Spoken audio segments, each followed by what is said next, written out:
भाजपा नेताओं के दिल में मुसलमानों के लिए नफरत है, जहर है। मुसलमानों के खिलाफ हमेशा भाजपा के नेता बोलते हैं। मैं उन नेताओं के बारे में आपके सामने बताना चाहता हूं जो हमेशा मुसलमानों को कोसते हैं, मुसलमानों को आतंकवादी कहते हैं, मुसलमानों को बुरा भला कहते हैं।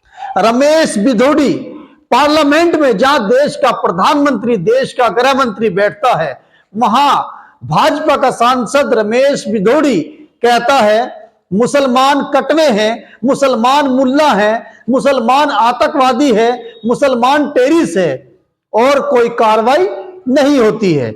उत्तर प्रदेश के जो भारत का बड़ा राज्य है, उसके चीफ मिनिस्टर, उसके मुख्यमंत्री जो माननीय है, जो आदरणीय है, सीएम योगी आदित्यनाथ जी क्या कहते हैं? बटेंगे तो कटेंगे। यानी हिंदुओं से अपील करते हैं तुम सब एक साथ इकट्ठे हो जाओ, मुसलमानों के खिलाफ बटेंगे तो कटेंगे। असम के मुख्यमंत्री क्या कहते हैं?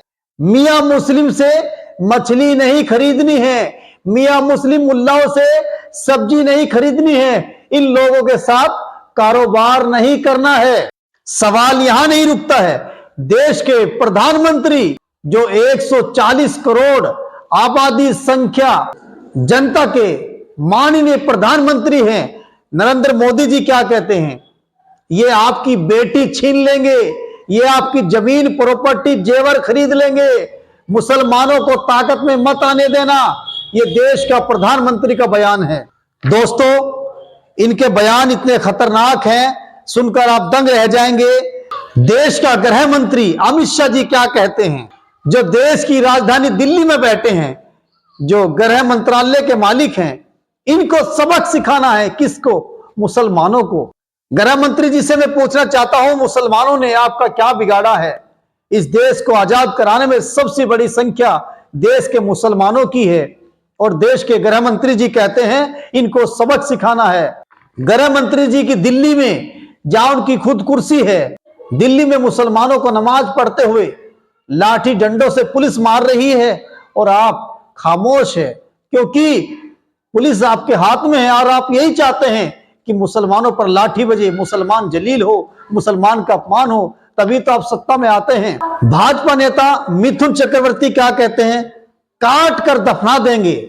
मिथुन चक्रवर्ती जी, आप अपनी औकात को पहचानिए। जितनी फिल्में आप बनाते हैं उसमें सबसे ज्यादा सहयोग मुसलमानों का होता है और आप कहते हैं कि काट कर दफना देंगे। जिन भाजपा नेताओं की चर्चा मैंने आपके सामने की है, ये कोई आम नेता नहीं है, ये भाजपा के ब्रांड हैं, बड़े राजनेता हैं।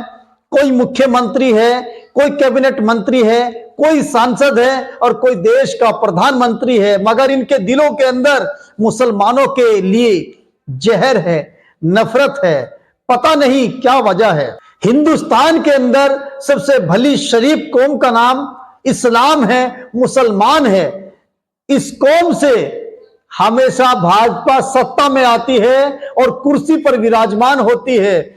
मुसलमान का नाम बिना लिए, मस्जिद का नाम बिना लिए, अजान और मौलवी और हाफिज और मदरसों के नाम बिना लिए इनका खाना भी हजम नहीं होता है और भाजपा नेताओं की दुकानें भी नहीं चलती है।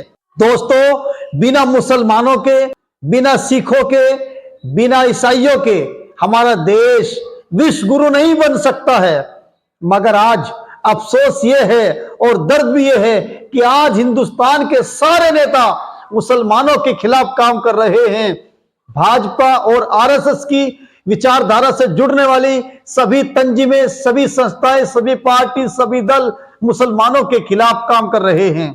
जो मुख्यमंत्री है, जो प्रधानमंत्री है, वो एक समाज के नहीं होते हैं, वो पूरे देश, पूरे प्रदेश के होते हैं, वो सभी जाति, बिरादरी, धर्म के होते हैं। मगर यहां अगर बुलडोजर भी चलता है, एक विशेष समाज के खिलाफ चलता है। अगर देश की संसद भवन दिल्ली में, पार्लियामेंट में बिल पास होता है, एक समाज को उसमें भी टारगेट किया जाता है। और मुसलमानों को ना जाने फंसाने के लिए कितनी तंजीमें आज देश में काम कर रही है। ऐसा नहीं होना चाहिए। मैं सभी से अपील करता हूं, जितने भी नेता हैं हमारे देश में, जितने भी जनप्रतिनिधि हैं, एक समाज के लिए नहीं बल्कि देश के अंदर रहने वाले हर समाज, हर वर्ग, हर बिरादरी, हर धर्म के लिए काम करेंगे तो दुनिया हमारे देश को सलाम करेगी, हमारे देश को सलूट करेगी। नफरत का माहौल खत्म करके भाईचारे के साथ काम करिए, जब भी हमारा देश विश्व गुरु बनेगा। जय हिंद, जय भारत।